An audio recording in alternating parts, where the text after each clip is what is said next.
somebody emotionally mature. The term emotional maturity can sound a bit mysterious. Let's take a look at 8 signs of emotional maturity according to a psychologist, Lindsay Gibson. And for each of them, I will give an anti-example from my own life when I wasn't practicing it. Emotionally mature people are realistic and reliable, so they do not overpromise and underdeliver.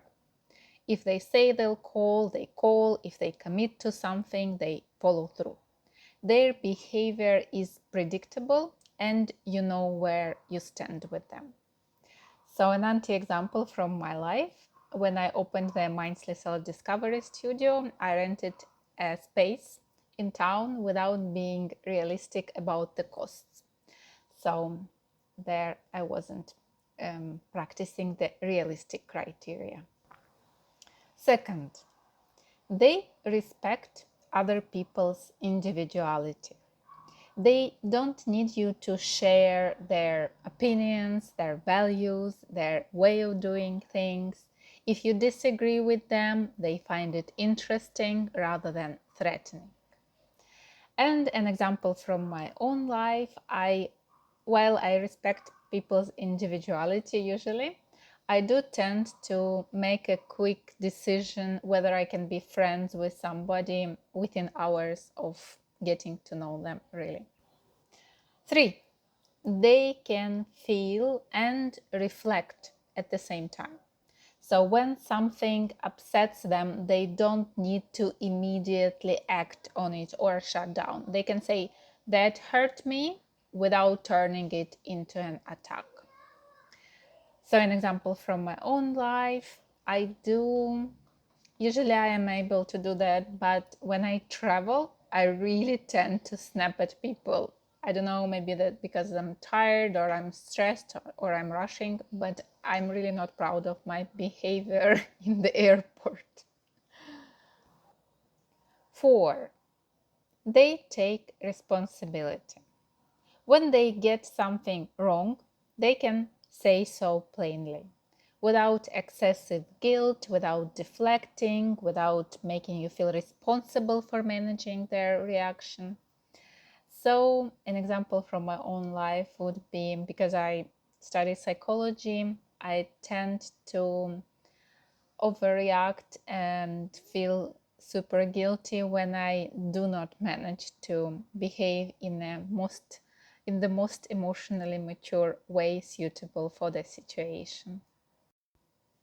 5, they are reciprocal in relationships.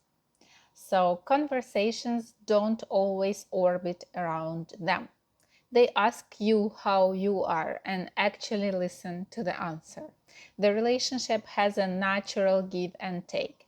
They notice when you are struggling, even when you haven't announced it. So an anti-example from me was when I did the startup, the Mindsley startup. I was talking about it non-stop, and if somebody was asking about it, then they would listen for next half an hour all the pros, cons, ups and downs of my startup, pretty much. 6, they are flexible. Plans change, people disappoint, life doesn't go to plan, and they can adjust without it becoming a crisis. They're frustrated by setbacks like anyone else, but they don't get stuck there. Well, an anti-example from me of not being very flexible, one of the reasons I left my corporate job was that I couldn't really accept the changes. So I wasn't flexible and adapting to how the company was evolving. And number 8, sign of emotional maturity. People who are emotionally mature, if you know any, can repair ruptures. So after a disagreement or a difficult moment, they can come back and acknowledge what happened. They don't pretend it didn't happen. They don't hold a silent grudge, and they don't need you to apologize first before they'll engage again. So, and I have a very good anti-example from me. So I about holding grudges, I have literally stopped talking to one of my friends because she hid something big from me.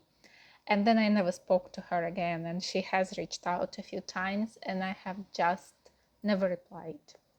So it's been going on for years now. Yeah, so where do you rank on the emotional maturity scale?